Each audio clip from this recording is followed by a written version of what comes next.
నమస్తే, welcome to our channel. నేను మీ అనుష. చాలా మందికి స్పైన్ హెల్త్ గురించి ఐడియా ఉండదండి. ఎందుకు వస్తుంది, స్పైన్ రిలేటెడ్ ప్రాబ్లమ్స్ ఎందుకు అవుతాయి, ఇంజురీస్ ఎందుకు అవుతాయి, అండ్ ఫ్రాక్చర్స్ అవుతూ ఉంటాయి, ఆస్టియోపోరోసిస్ అంటే ఏంటి, అండ్ స్లిప్ డిస్క్ అంటే ఏంటి, దీన్ని ఎలా తగ్గించుకోవాలి, ఇవన్నీ డిస్కస్ చేయడానికి ఈరోజు మనతో పాటు ఉన్నారు ప్రముఖ స్పైన్ సర్జన్ డాక్టర్ ఆదిత్య గారు ఉన్నారు. మాట్లాడేద్దాం. హలో ఆదిత్య గారు, నమస్తే. నమస్తే అండి. సార్, స్పైన్ రిలేటెడ్ ప్రాబ్లమ్స్ గురించి డిస్కస్ చేయాలనుకుంటున్నాను. తప్పకుండా. చాలా మందికి ఆస్టియోపోరోసిస్ ఒకటి, మాకు సర్వైకల్ పెయిన్ వస్తుంది అని మాట్లాడుతూ ఉంటారు. ఒక్కొక్కటి డిస్కస్ చేద్దాము. ఫస్ట్ సర్వైకల్ స్పాండిలోసిస్, మెడ నొప్పి నుంచి స్టార్ట్ చేద్దాం. అది ఎందుకు వస్తుంది, ఈ రోజుల్లో ఎందుకు ఎక్కువ అవుతుంది? సో సర్వైకల్ స్పాండిలోసిస్ అన్నదానికి యాక్చువల్ అర్థం ఏంటంటే, స్పాండైలో అంటే ఎముకలు. సో స్పాండిలోసిస్ అంటే ఎముకల అరుగుదల.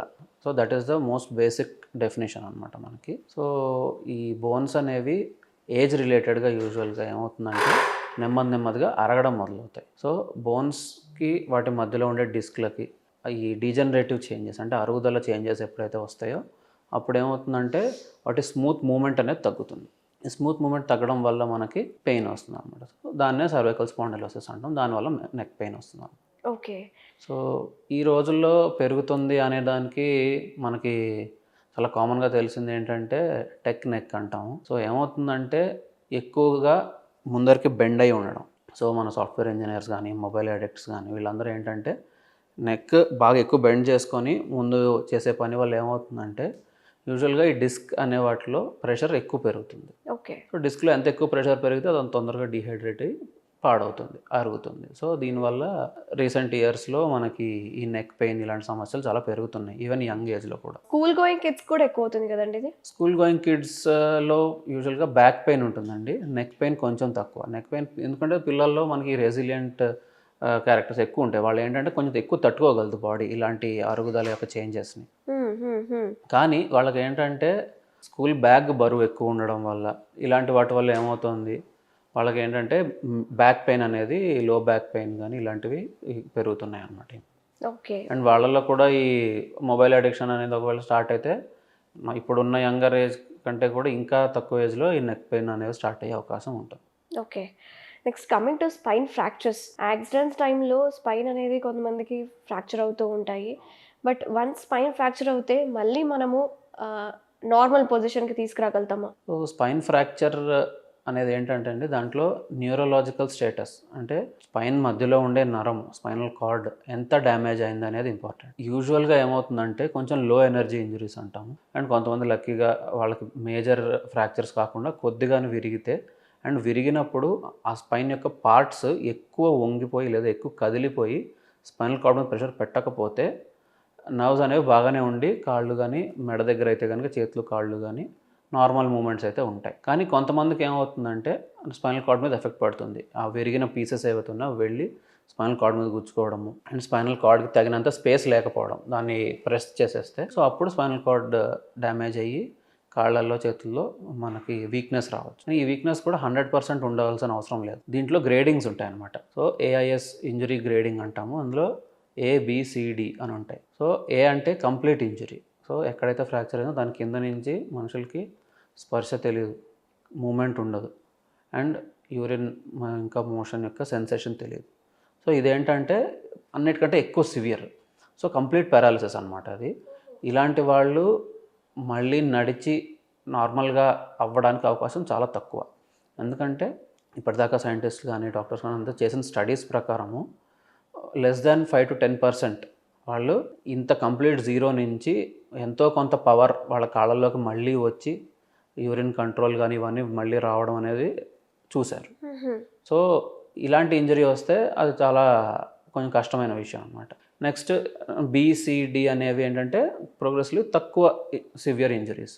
బి అంటే ఏంటంటే కొంతవరకు సెన్సేషన్ అనేది ప్రిజర్వ్ అవుతుంది, అంటే ముట్టుకుంటే స్పర్శ కొంతవరకు తెలుస్తుంది. సి అనేది కొంతవరకు మూమెంట్స్ కూడా ప్రిజర్వ్ అవుతాయి. డి అనేది ఎక్కువ మటుకు మూమెంట్స్ ప్రిజర్వ్ అవుతాయి, కొంత పవర్ లాస్ ఉంటుంది. సో ఈ డి ఉన్నారనుకోండి, వాళ్ళు నార్మల్ అవ్వడానికి ఛాన్సెస్ చాలా ఎక్కువ. సి వాళ్ళు మళ్ళీ డి వెళ్ళడానికి కొంచెం పవర్ బెటర్గా అవ్వడానికి కూడా ఛాన్సెస్ ఎక్కువ. కాబట్టి ఎంత ఎక్కువ సివియర్ ఇంజరీ ఉంటే నార్మల్ అవ్వడానికి అంత తక్కువ ఛాన్స్ అనమాట. సో ఏది ఏమైనా కూడా ఫ్రాక్చర్ అయ్యింది అంటే దాని అర్థం బోన్ అనేది కదులుతుందని. సో ఫ్రాక్చర్ అయినప్పుడు ఈ నరం మీద ఉండే ప్రెషర్ని తీయడం ఒకటి, రెండోది బోన్ కదలకుండా దాన్ని ఫిక్స్ చేయడం ఒకటి. ఇవి చాలా ఇంపార్టెంట్. ఓకే. వన్స్ స్పైన్‌కి గనక ఇంజ్యూరీ అయితే కొంతమంది బెడ్ రిడెన్ అయ్యే అవకాశాలు కూడా ఉంటాయి కదండీ! అవునండి. సో, ఈ కంప్లీట్ పారాలిసిస్ అనేది వచ్చిందంటే కనుక ఒకవేళ బెడ్ రిడెన్ అవుతారు. కానీ బెడ్ రిడెన్ అంటే వాళ్ళ కాళ్ళు పని చేయవు అనేది మాత్రమే దాని ఉద్దేశం. యాక్చువల్‌గా పారాలిసిస్ వచ్చిన తర్వాత కూడా వాళ్ళు మిగిలిన కొన్ని మాధ్యమాల ద్వారా వాళ్ళు they can lead a full life అనమాట. అంటే పారాలిసిస్ వచ్చినంత మాత్రం మంచంలోనే ఉండాలని లేదు. వీల్ చైర్‌లో ఉంటారు. అండ్ మనం పారాలింపిక్స్ చూస్తున్నాం. వీల్ చైర్ స్పోర్ట్స్ అని అండ్ వీల్ చైర్‌లో ఉన్నవాళ్ళు మిగిలిన ఆఫీసెస్‌కి వెళ్ళడానికి అన్నిటికీ అవకాశం ఉంటుంది. వాళ్ళ కాళ్ళు పనిచేయవా అనేది ఒక్కటే ప్రాబ్లమ్.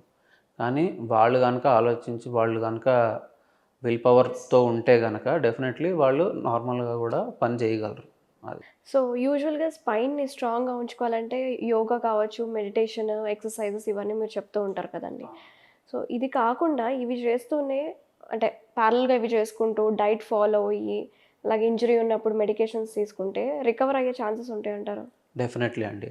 సో, మనకి బాడీ అనేదానికి ఎప్పుడైనా సరే హీల్ అవ్వడానికి టైం ఇవ్వాలి. నార్మల్‌గా కూడా శరీరాన్ని ఒక కండిషన్‌లో పెట్టుకొని ఏదైనా చిన్న చిన్న ఇంజురీస్ అయినా కూడా తట్టుకునే విధంగా దాన్ని మనం తయారు చేసుకోవాలి. దానికోసమే మీరు ఇప్పుడు చెప్పినట్టు డైట్ గానీ, రెగ్యులర్ ఎక్సర్సైజ్ గానీ, యోగా ఇలాంటి ఫ్లెక్సిబిలిటీ ఎక్సర్సైజెస్ గానీ, ఇవన్నీ చేసుకుంటూ ఉన్నా కూడా సడన్‌గా ఎప్పుడైనా ఎవరికైనా ఇంజురీస్ అవ్వచ్చు. ఇంజురీస్ అయినా కూడా ఏంటంటే పోస్చర్ అనేది కరెక్ట్‌గా పెట్టుకొని పెయిన్‌కి సరైన మెడికేషన్స్ తీసుకుంటూ, మరి ఎక్కువ కాలం కాకుండా తగినంత మెడికేషన్స్ తీసుకుంటూ, దాని తర్వాత నెమ్మదిగా పెయిన్ తగ్గుతూ ఉండే టైంలో ఎక్సర్సైజ్‌లు అవి స్టార్ట్ చేసుకొని అండ్ స్ట్రెంగ్త్ అనేది గ్రాడ్యువల్‌గా బిల్డప్ చేసుకుంటే ఖచ్చితంగా మన స్పైనల్ పెయిన్ నుంచి, బ్యాక్ పెయిన్ నుంచి మనము విముక్తి చెందొచ్చు. ఓకే. యూజువల్‌గా అయితే మనం హ్యాండ్స్ అలాగే లెగ్స్‌ని బాగా యూజ్ చేసుకుంటాం డైలీ లైఫ్ యాక్టివిటీస్‌లో. బట్ స్పైన్‌ని మాత్రం అంత ఎక్సర్‌సైజ్‌లో కావచ్చు, మజిల్ స్ట్రెంథెనింగ్ అనేది చేయట్లేదు. సో, ఎవ్రీ పర్సన్ ప్రతి ఒక్కళ్ళు స్పైన్ ప్రాబ్లమ్స్ రాకుండా ఫ్యూచర్‌లో 20 ఇయర్స్ తర్వాత కావచ్చు, తర్వాత ఫ్యూచర్‌లో రాకుండా ఉండాలంటే స్పైన్‌కి ఎటువంటి ఎక్సర్సైజ్ చేసుకోవాలి? సో, మన స్పైన్ అనేది శరీరంలో ఎక్కువ వెయిట్‌ని కాళ్ళకి ట్రాన్స్మిట్ చేస్తుంది. సో, ఇది చాలా ఎక్కువ వెయిట్ దీని మీద పడుతూ ఉంటుంది. దీనికోసము ఈ వెయిట్‌ని భరించేందుకు స్పైన్‌కి పైనుంచి మన మెడ దగ్గర నుంచి కింద దాకా కూడా కొన్ని మజిల్ గ్రూప్స్ అనేవి దాన్ని సపోర్ట్ చేస్తాయి. సో, ఈ మజిల్స్‌ని మనము బలంగా ఉంచుకోవాలి. అప్పుడు లోపల ఉన్న బోన్ అనే దానికి సపోర్ట్ దొరికి ఇంజరీస్ అయినా కూడా లేదంటే డీజనరేషన్ అవ్వకుండా డీజనరేషన్ అనేది స్లో అయ్యేలాగా దానికి హెల్ప్ వస్తుంది. ఓకే. సో, చాలా కామన్‌గా ఈజీగా అందరికీ అందుబాటులో ఉండే ఎక్సర్సైజెస్ స్పైన్ కోసం ఈజ్ వాకింగ్.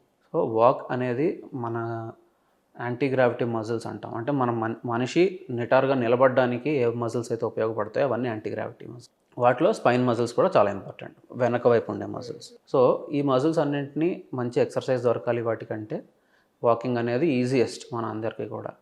అదే కాకుండా వాకింగ్ నుంచి కొంచెం ముందుకెళ్తే జాగింగ్ అండ్ రన్నింగ్. ఇది కాకుండా అవకాశం ఉన్నవాళ్ళు స్విమ్మింగ్.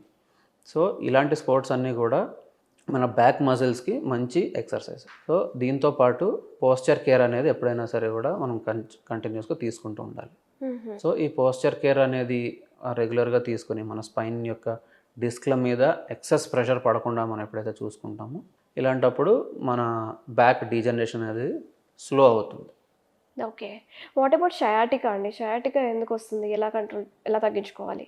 సో, సయాటికా అనేది మన కంటికి తెలిసి ఒక సిమ్టమ్ అండి బేసికల్లీ. సయాటికా అంటే నడుము నుంచి కాలు దాకా కింద దాకా వచ్చే షూటింగ్ పెయిన్. నరం నొప్పి బేసికల్లీ. ఇది ఎందుకు వస్తుంది? స్పైన్‌లో మనం ఇందాక అనుకున్నట్టు బోన్స్ ఉంటాయి, వెన్నుపూసలు ఉంటాయి. వాటి మధ్యలో మన మూవ్‌మెంట్‌కి తగినట్టు రేంజ్ ఆఫ్ మూవ్‌మెంట్ రావడానికి డిస్క్స్ ఉంటాయి. హ్మ్. సో, ఈ డిస్క్ అనేది హార్డ్ స్ట్రక్చర్ కాదు, మెత్తగా ఉంటుంది. దీనికి బయట పక్క ఒక థిక్ కవరింగ్ లేయర్ లాగా ఉంటుంది. దాని లోపల మధ్యలో ఒక జెల్లీ లాంటి పదార్థం ఉంటుంది. దాన్ని న్యూక్లియస్ పల్పోసస్ అంటాం. సో, ఎప్పుడైతే ఈ డిస్క్ యొక్క ఔటర్ కవరింగ్ ఏదైనా ఎక్సెస్ లోడ్ కానీ మనకు అలవాటు లేనట్టు ఒక 50 కిలోలు బస్తా ఎత్తేసినప్పుడు లేదంటే ఇంకేమైనా ఎక్సెస్ లోడ్ ఇచ్చినప్పుడు ఆ బయట కవరింగ్ అనేది టేర్ అయిపోతుంది అన్నమాట, చిరుగుతుంది. అప్పుడు ఈ లోపల ఉండే ఈ జెల్లీ లాంటి పదార్థం బయటకు వచ్చేస్తుంది. సో, ఆ బయటకు వచ్చి బయట ఏముంటాయి? జస్ట్ పక్కనే దానికి నరాలు ఉంటాయి. స్పైనల్ కార్డ్ నుంచి బయటకు వచ్చే స్పైనల్ నర్వ్స్ ఉంటాయి.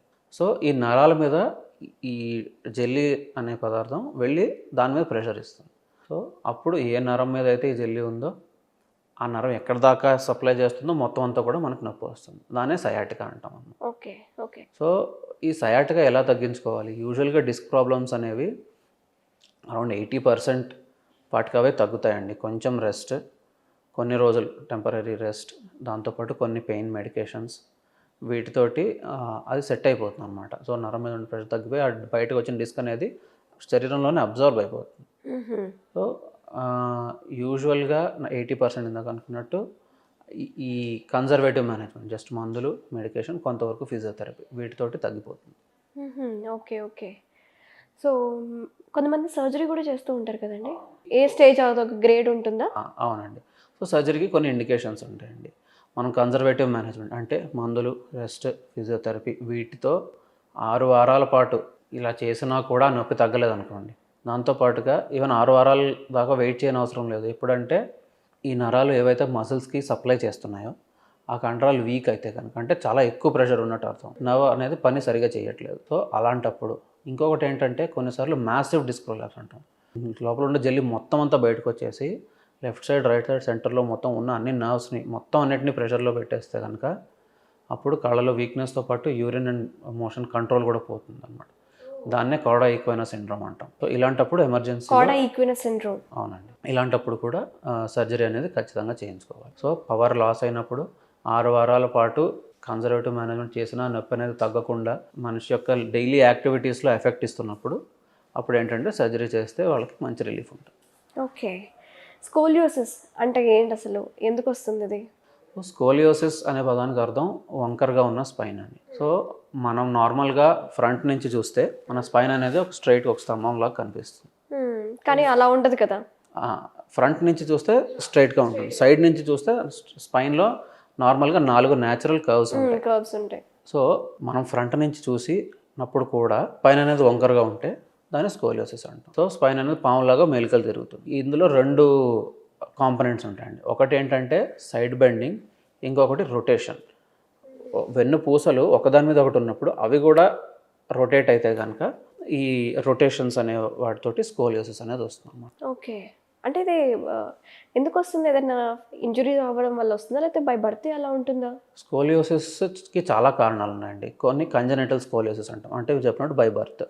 ఇదేంటంటే తల్లి గర్భంలో ఉన్నప్పుడే బేబీకి నార్మల్గా స్పైన్లో బోన్స్ అని సిమెట్రికల్గా ఉంటాయి, లెఫ్ట్ సైడ్, రైట్ సైడ్ ఒకటిలాగా ఉంటాయి. ఈ ఫార్మేషన్ అనేది ఏదైనా కొన్ని కారణాల వల్ల బోన్ పూర్తిగా ఫామ్ అవ్వకపోతే, అంటే ఒక సైడ్ ఫామ్ అయ్యి ఇంకో సైడ్ ఫామ్ అవ్వలేదు అనుకోండి, అటువైపు పొంగిపోతుంది. కొన్నిసార్లు ఏమవుతుందంటే ఈ బోన్స్ అన్నీ నార్మల్గా స్పైన్లోవి అన్నీ ఒక సింగిల్ బోన్గా ఫామ్ అయ్యి సెపరేట్ అవుతాయి. అలా సెపరేట్ అవ్వకుండా ఒక సైడ్ అలా అతుక్కుపోయి ఉన్నాయి అనుకోండి, ఆపోజిట్ సైడ్ సెపరేట్ అయ్యి పెరుగుతుంటాయి, ఇటువైపు ఇలా ఉండిపోయి. సో అలాంటి సిచ్యువేషన్స్లో ఈ కంజెనిటల్ స్కోలియోసిస్ అనేది వస్తుంది. Okay, okay. ఇంకొంచెం పెద్ద అయ్యాక ఇడియోపతిక్ స్కోలియోసిస్ అంటున్నాడు. సో ఇడియోపతిక్ అనే పదానికి అర్థం మనకు తెలియదు అని, దాని కారణం. సో దీనికి కూడా కొన్ని జెనెటిక్ ఫ్యాక్టర్స్ ఉంటాయి, కొన్ని పేషెంట్ యొక్క ఫ్యాక్టర్స్ కొన్ని ఉంటాయి. సో ఇలాంటి వాటి వల్ల ఏంటంటే మనకి కొంతమంది పిల్లల్లో పుట్టినప్పుడు లేకపోయినా ఒక 6 years, 7 years, 8 years ఆ ఏజ్లో కూడా ఈ స్పైన్ అనేది వంపు తిరిగి మనకు కనిపిస్తుంది. ఇది ఇడియోపతిక్ స్కోలియోసిస్. ఓకే. సో పిల్లల్లో చాలా కామన్ ఈ స్కోలియోసిస్ అనేది. కానీ కొంతమంది పెద్దవాళ్ళలో కూడా వస్తుంది, ఎర్లీ అంటే ఎల్డర్లీ వాళ్ళల్లో. సో ఎల్డర్లీ వాళ్ళలో వచ్చేదాన్ని డీజనరేటివ్ స్కోలియోసిస్ అంటాం. ఇందులో ఏమవుతుందంటే స్పైన్ ఎంత ఎక్కువగా అరిగిపోతుందంటే ఒక సైడ్ ఎక్కువ అరిగి ఒక సైడ్ తక్కువ అరిగి డిస్కులు పూర్తిగా పాడైపోతే వాళ్ళల్లో కూడా ఈ స్పైన్ అనేది వంగుతుంది. అంటే వితౌట్ ఎనీ ఫిజికల్ యాక్టివిటీ వాళ్ళకి ఏమైనా ఇన్ఫెక్షన్స్ అట్లా ఉండి అరిగిపోతుందా? ఎందుకు, రీజన్ ఏంటంటారు?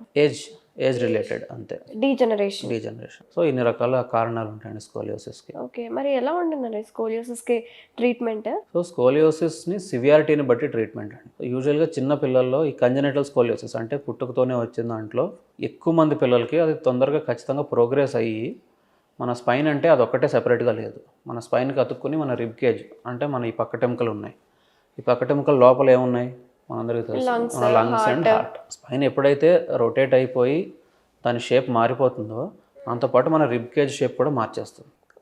ఓకే. సో అప్పుడు లంగ్స్ అనేవి పూర్తిగా ఎక్స్పాండ్ అయ్యే శక్తిని కోల్పోతాయి. ఓకే. సో అలాంటి సిచ్యువేషన్ మనకు వస్తుంది అని ఒకవేళ మనం యాంటిసిపేట్ చేస్తే యూజువల్గా ఈ చిన్నపిల్లల్లో కంజెనిటల్ స్కోలియోసిస్లో అలాగే అవుతుంది. ఎందుకంటే పుట్టినప్పటి నుంచి అది అబ్నార్మల్గా పెరిగితే కనుక ఖచ్చితంగా ప్రాబ్లం అనేది వస్తుంది. సో ఇలాంటి పిల్లల్లో ఏంటంటే సర్జరీ అనేది యూజువల్గా చేస్తాం. సో మరీ చిన్నపిల్లలు 3 years, 4 years, 5 years, 6 years ఇలా ఉన్నారనుకోండి, వాళ్ళలో ఏంటంటే గ్రోత్ రాడ్స్ అంటాం. ఇందులో ఏంటంటే స్పైన్ అనేది వంకరగా పెరుగుతుంది. సో అలా వంకరగా పెరగకుండా ఏ లిమిట్ వరకు అయితే ఆ వంపు ఉందో ఆ పైన కింద స్క్రూస్ వేసి వీటి మధ్యలో రాడ్స్ పెడతాం. వీటిని ఏం చేస్తామంటే ఎటైతే వంగుతుందో దానికి ఆపోజిట్ సైడ్లో పెట్టి నెమ్మదిగా ఎవ్రీ 3 months లేదా ఎవ్రీ 6 monthsకి దాన్ని పొడుగు చేస్తూ ఉంటాం. సో వీళ్ళకైతే మల్టిపుల్ సర్జరీస్ అవసరం అవుతాయి.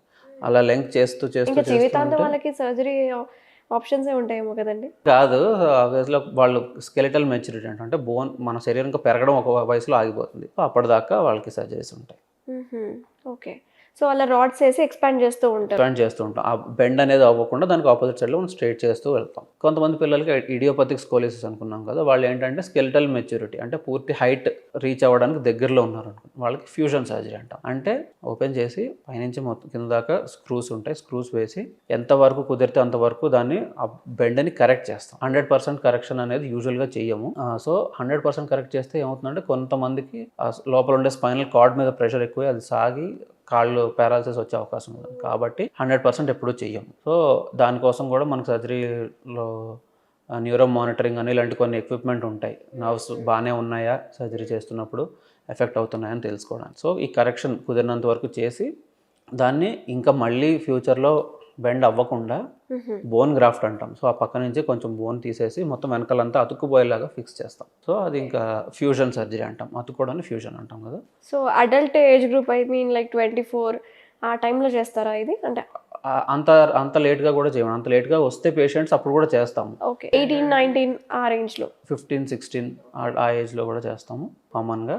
కొంతమంది ఏంటంటే ఆ ఏజ్లో నెగ్లెక్ట్ చేస్తారు ఎప్పుడైతే చెయ్యాలో. సో ఆ తర్వాత ఏమవుతుందంటే వాళ్ళకి పెయిన్ కానీ బాగా ఈ హైట్ తగ్గిపోవడం, ట్రంక్ హైట్, ఈ చెస్ట్ హైట్ అనేది తగ్గిపోవడము, ప్లస్ ఆ తర్వాత లంగ్ సిమ్టమ్స్ రావడం ఇలాంటివి వచ్చాయనుకోండి లేట్గా వస్తారు.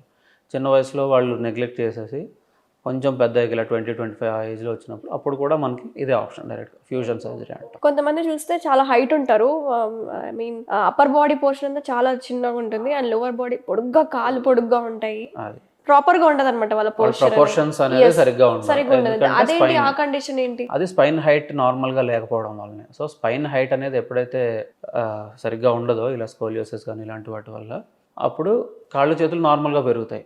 స్పైన్ పెరగడం స్ట్రైట్గా పెరగకుండా వంపు తిరిగి పెరిగి మనకు సైడ్కి ఇలా చూస్తే పూర్తి లెంత్ నార్మల్గా ఉంటుంది, కానీ వర్టికల్గా ఉండదు. కాబట్టి ఈ ట్రంక్ హైట్ అనేది, ఈ హైట్ అనేది తక్కువ వస్తుంది.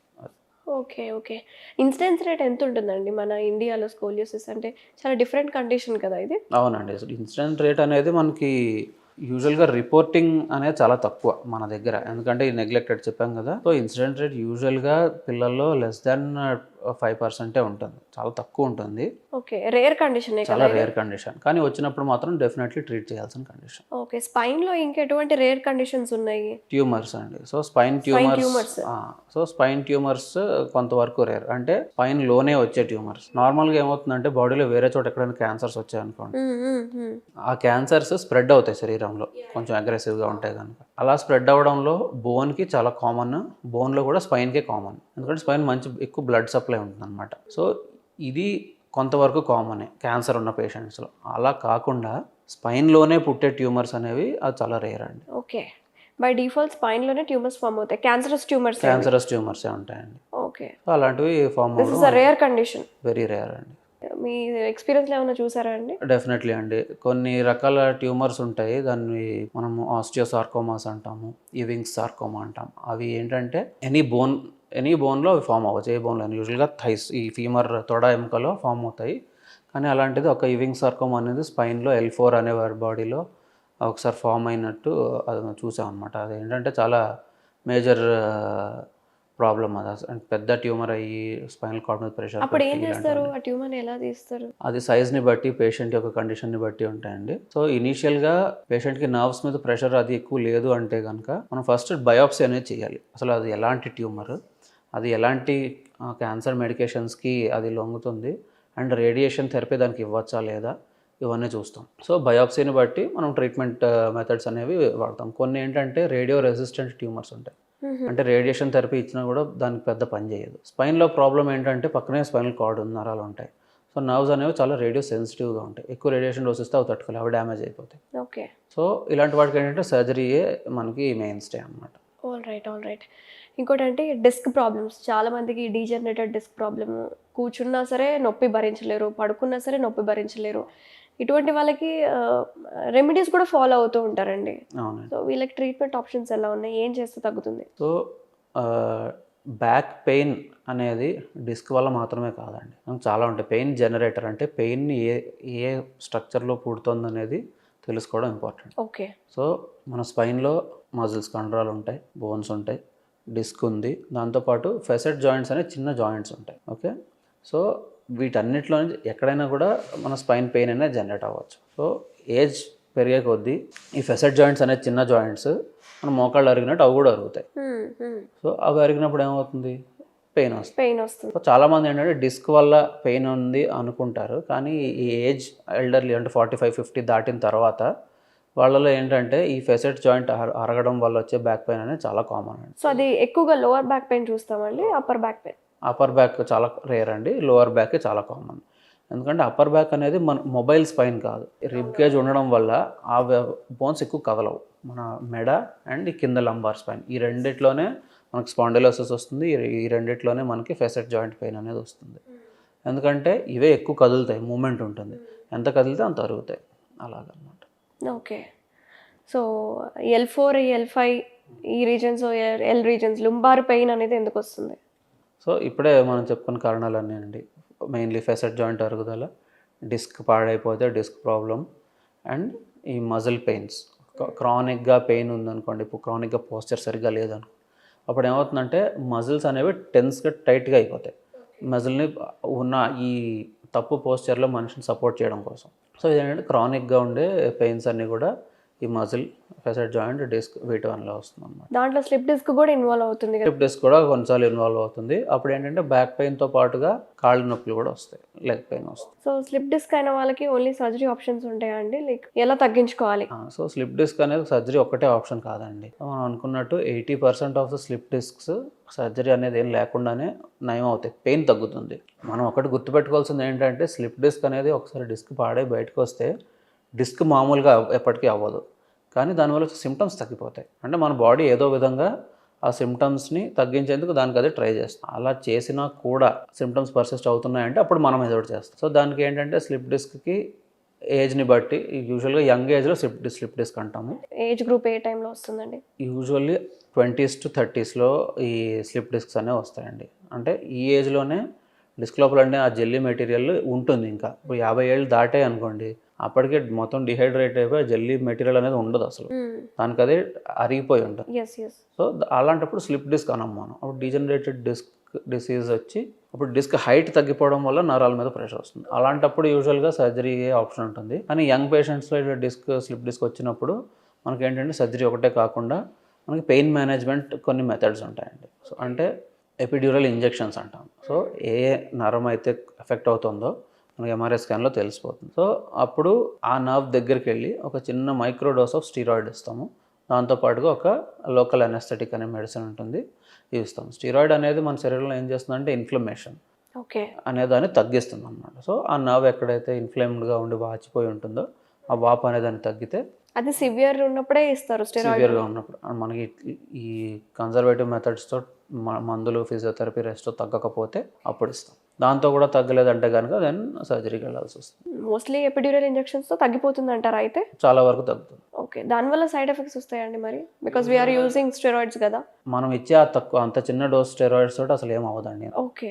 మనం అందరం తెలుసుకోవాల్సింది ఏంటంటే స్టెరాయిడ్ అనేది అదొక విషంలాగా, భూతంలాగా చూస్తున్నారు. కాకపోతే ఏంటంటే మన బాడీలో కూడా న్యాచురల్గా కొన్ని స్టెరాయిడ్స్ ప్రొడ్యూస్ అవుతాయి శరీరంలో. కొంతమంది ఏంటంటే ఇండిస్క్రిమినేట్గా తెలిసి తెలియక ఈ స్టెరాయిడ్స్ అనేవి వాడేసి దానివల్ల వచ్చే సైడ్ ఎఫెక్ట్స్ తోటి ఈ స్టెరాయిడ్ అనేది ఒక చాలా చెడ్డ విషయం అని చెప్తారు. కానీ జ్యుడిషియస్గా ఎక్కడ వాడాలో అక్కడ వాడి, ఎంత డోస్లో వాడాలో అంతే వాడితే స్టెరాయిడ్ అనేది ఒక మంచి మెడికేషన్ అండి. సో ఎప్పుడు కూడా ఇండిస్క్రిమినేట్గా వాడకూడదు, ఎందుకంటే దాని సైడ్ ఎఫెక్ట్స్ మనకు తెలుసు. స్టెరాయిడ్స్ తోటి హైపర్ టెన్షన్ పెరగడం, షుగర్స్, బాడీలో డయాబెటీస్ రావడం, నెక్స్ట్ బోన్స్ అని వీక్ అయిపోయి ఆస్టియోపోరోసిస్ రావడం, దీంతో పాటుగా హిప్లో అంటే ఏవి నెవాస్కులర్ నెక్రోసిస్ రావడం, ఇలాంటి సైడ్ ఎఫెక్ట్స్ ఉంటాయి చాలా హై డోసెస్లో ఎక్కువ కాలం తీసుకుంటే. కానీ అలా కాకుండా ఈ చిన్న డోసు ఒక్కసారి ఇచ్చేదానికి సైడ్ ఎఫెక్ట్స్ అనేవి ఏమి ఉండవండి. సో కొన్ని కొన్ని డిసీజెస్ ఇంటర్లింక్ అయి ఉంటాయి కదండి, కోమార్బిడిటీస్ లాగా. అలాగే స్పైన్కి వచ్చే అదర్ డిసీజ్ కండిషన్స్ ఉన్నప్పుడు స్పైన్ ఫస్ట్ ఎఫెక్ట్ అయ్యే కండిషన్స్ ఏంటంటారు ఏ డిసీజ్ వల్ల? యూజువల్గా ఏమవుతుందంటే కాళ్ళల్లో ఇప్పుడు మోకాళ్ళ నొప్పులు ఉంటాయి, ఏదో ఒక సైడ్ మోకాళ్ళ నొప్పి ఉంటుంది, లేదా కొంతమందికి ఏదో ఒక సైడ్ ఏదైనా ఫ్రాక్చర్ అవ్వడం, ఇలాంటి వాటి వల్ల కాళ్ళ లెంగ్త్ కొంచెం రెండు ఈక్వల్గా ఉండవు. ఈక్వల్గా ఉండవు. పోలియో పేషెంట్స్ ఉంటారు, ఇప్పుడు లేరు, ఎందుకంటే ఒకప్పుడు ఉండేది. పోలియో మన దేశంలో ఎరాడికేట్ అయింది కాబట్టి ఇప్పుడు ఉండట్లేదు. సో పోలియో ఉన్నప్పుడు కాళ్ళ డెవలప్మెంట్ అన్ఈక్వల్గా ఉంటుంది. ఇలాంటి వాళ్ళలో ఏమవుతుంది, బ్యాలెన్స్డ్గా నడవకపోవడం వల్ల ఒక సైడ్ కిందకి పెట్టి ఒక సైడ్ స్ట్రైట్గా ఉంటుంది. అవునవును. సో ఇలా అబ్నార్మల్ గెయిట్, నడక యొక్క బ్యాలెన్స్ లేకపోవడం వల్ల స్పైన్ అనేది తొందరగా డీజనరేట్ అయిపోతుంది. ఓ ఓకే. ఓకే. సో ఇంకొకటి 2-వీలర్ డ్రైవింగ్. సో చాలామంది ఏం చేస్తారు, మీరు రోడ్ మీద వెళ్ళినప్పుడు చూసినా కూడా సమానంగా సెంటర్లో కూర్చోరు, సీట్కి ఒక పక్కకు తిరిగి ఉంటారు. సో ఈ ఒక పక్కకు తిరగడం వల్ల ఏమవుతుంది, వెయిట్ డిస్ట్రిబ్యూషన్ అనేది అబ్నార్మల్గా అవుతుంది. ఒక సైడ్ ఎక్కువ వస్తుంది, ఒక సైడ్ తక్కువ వస్తుంది. సో అలాంటప్పుడు ఏమవుతుంది, ఒక సైడ్ ఎక్కువ అరుగుతుంది, ఒక సైడ్ తక్కువ అరుగుతుంది. ఎక్కువ అరిగిన సైడ్ సిమ్టమ్స్ వస్తాయి. ఓకే. సో ఇది కాకుండా స్పైన్లో ఎఫెక్ట్ అయ్యేది చాలా కామన్గా, ఇవన్నీ మన శరీరం యొక్క తత్వాలు. ఆస్టియోపోరోసిస్. సో ఆస్టియోపోరోసిస్ అంటే శరీరంలో జనరలైజ్డ్గా ఉన్న బోన్స్ అన్నీ కూడా వీక్ అయిపోతాయి, అంటే బోన్స్ యొక్క స్ట్రెంగ్త్ తగ్గిపోతుంది, గుల్లగా అయిపోతాయి, హాలోగా. సో వీటిలో ఫస్ట్ ఎఫెక్ట్ అయ్యేది స్పైన్. చాలా ఎక్కువగా మనం ఉమెన్స్ లో చూస్తూ ఉంటాం మెనోపాజ్ తర్వాత. సో ఫస్ట్ స్పైన్ ఎఫెక్ట్ అవుతుంది అంటారు. Yes, definitely. అండ్ ఎఫెక్ట్ అయినట్టు చాలా మందికి తెలియదు. ఓకే. అందుకేనేమో ఫస్ట్ మోకాళ్ళ నొప్పులు అంటారు అనుకుంటాను, కానీ నేను ఫస్ట్ స్పైన్ ఎఫెక్ట్ అవుతుంది. ఫస్ట్ స్పైన్ ఎఫెక్ట్ అవుతుంది చాలా కామన్గా, ఎందుకంటే మోకాళ్ళ నొప్పులు అనేవి మోకాళ్ళ అరుగుదల వల్ల. So that is osteo arthritis. Osteoporosis అనే దానికి సిమ్టమ్ ఒక్కటి, నొప్పి ఉండదు. ఫ్రాక్చర్ అనేది ఒకటే సిమ్టమ్ దానికి. సో చాలామంది లేడీస్ ఏమవుతుంది, మీరు చూసుంటారు, ఒక 70 years అలా వచ్చాయనుకోండి, అంతకు ముందుకి తర్వాతకి వాళ్ళ హైట్ డిఫరెన్స్ ఉంటుంది. కొంచెం పొట్టిగా అయి ఉంటారు, కొంచెం ముందరకు వంగి ఉంటారు. సో ఇవన్నీ దేనివల్ల వస్తాయంటే స్పైన్లో ఉండే వర్టిబ్రా అవి కొలాప్స్ అయిపోతాయి. సో దాన్ని ఆస్టియోపోరోటిక్ కంప్రెషన్ ఫ్రాక్చర్స్ అంటాం. చాలాసార్లు అసలు అది కొలాప్స్ అయిపోయి అసలు అలా వంగిపోయినట్టు చాలామంది రియలైజే అవ్వరు. రైట్. సో ఈ ఆస్టియోపోరోసిస్ వల్ల స్పైన్ అనేది చాలా కామన్గా అర్లీగా ఇన్వాల్వ్ అవుతుంది. ఓహో ఓకే. ఓవరాల్గా స్పైన్ హెల్దీగా ఉంచుకోవాలి అంటే లైఫ్ స్టైల్ చేంజెస్ ఏం చేసుకోవాలంటారు? Lifestyle changes are the key, the most important thing for spine health అండి. మనం మందులు కాదు, డైట్ కాదు, ఇవన్నిటికంటే కూడా lifestyle changes important. So first thing ఏంటంటే రెగ్యులర్ ఎక్సర్సైజ్. ఏదో ఒక ఎక్సర్సైజ్ రోజులో ఏ టైంలో ఎప్పుడు టైం దొరికినా కూడా మీరు రెగ్యులర్గా అట్లీస్ట్ వాకింగ్తో మొదలెట్టండి. వాకింగ్ అనేది ఈజియెస్ట్, అందరికీ అవైలబుల్గా ఉండే ఎక్సర్సైజ్. దీంతో స్టార్ట్ చేసుకోండి. ఏదో ఒక స్పోర్ట్ యాక్టివిటీ అనేది పెట్టుకుంటే ఇంకా చాలా మంచిది. So regular exercise for the body is the best thing for spine health. దీంతోపాటు పోస్చర్ కేర్. ఎక్కడ పడితే అక్కడ, ఎలా పడితే అలా కూర్చోవడం, అబ్నార్మల్ పొజిషన్స్లో మనం మొబైల్ చూసుకోవడం, అబ్నార్మల్ పొజిషన్లో వర్క్, డెస్క్టాప్ స్క్రీన్స్ చూసుకోవడం, ఇలాంటి వాటి వల్ల స్పైన్ పోస్చర్ అనేది అంత తొందరగా పాడి అంతే తొందరగా స్పైన్ డీజనరేషన్ అవుతుంది. సో పోస్చర్ కేర్ అనేది చాలా ఇంపార్టెంట్. ఓకే. ఒక నట్షెల్లో చెప్పాలంటే ఈ రెండేనండి. So first thing regular exercise, second thing posture care. దీంతో పాటుగా ఒక హెల్దీ డైట్, అంటే ఒక బ్యాలెన్స్డ్ డైట్. మన ప్రోటీన్ అనేది నార్మల్గా రెగ్యులర్ డోసెస్లో తీసుకోవాలి, బాడీకి సరిపోయినట్టు. అంటే మన body weight, normal body weight, obese కాకుండా రెగ్యులర్గా ఉంటే 1 gram per kg per day almost. అంటే 80 kilos ఉన్నారనుకోండి, ఒక రోజుకు ఒక 80 grams ప్రోటీన్ అనేది వెళ్ళాలి లోపలికి. ఓకే. సో ఆ విధంగా ఒక balanced diet and inflammation cause చేసే ఫుడ్స్ అనమాట. Basically ultra high processed foods అంటాం. సో ఎంత ఎక్కువ ప్రాసెసింగ్ ఉంటే ఫుడ్స్లో అంత ఎక్కువ బాడీకి డ్యామేజ్ చేస్తాయి. సో ఇలాంటి ఫుడ్స్ అనేవి మనం పూర్తిగా అవాయిడ్ చేసుకోవాలి. దీంతోపాటు ఎల్డర్లీ వాళ్ళకి ఏంటంటే యూజువల్లీ మెనోపాజ్ అయిపోయిన వాటి తర్వాత ఫీమేల్స్ కాల్షియం టాబ్లెట్స్ అనేవి ఖచ్చితంగా తీసుకోవాలి. రోజుకి అట్లీస్ట్ 1 gram, అంటే 1000 milligrams కంటే ఎక్కువ ఎక్స్ట్రాగా తీసుకోవాలి. నేను పనీర్ తింటాను, పెరుగు తింటాను ఇలా అంటే కుదరదు. సో ఎక్స్ట్రాగా మన డైట్తో పాటు కాల్షియం అనేది తీసుకోవాలి, ఎస్పెషల్లీ లేడీస్కి. ఓకే. సో ఇలాంటి వీటి వల్ల అండ్ రెగ్యులర్ ఎక్సర్సైజ్ వల్ల మన స్పైన్ హెల్త్ అనేది మనం మెయింటైన్ చేసుకోవచ్చు. Thank you so much Aditya గారు. నిజంగా ఆల్ స్పైన్ రిలేటెడ్ ప్రాబ్లమ్స్ గురించి డిస్కస్ చేశారు. యూజువల్గా చాలామందికి ఉండే డౌట్స్ అయితే క్లియర్ చేసామని నేనైతే అనుకుంటున్నాను. Thank you so much for coming. Thank you. నమస్తే.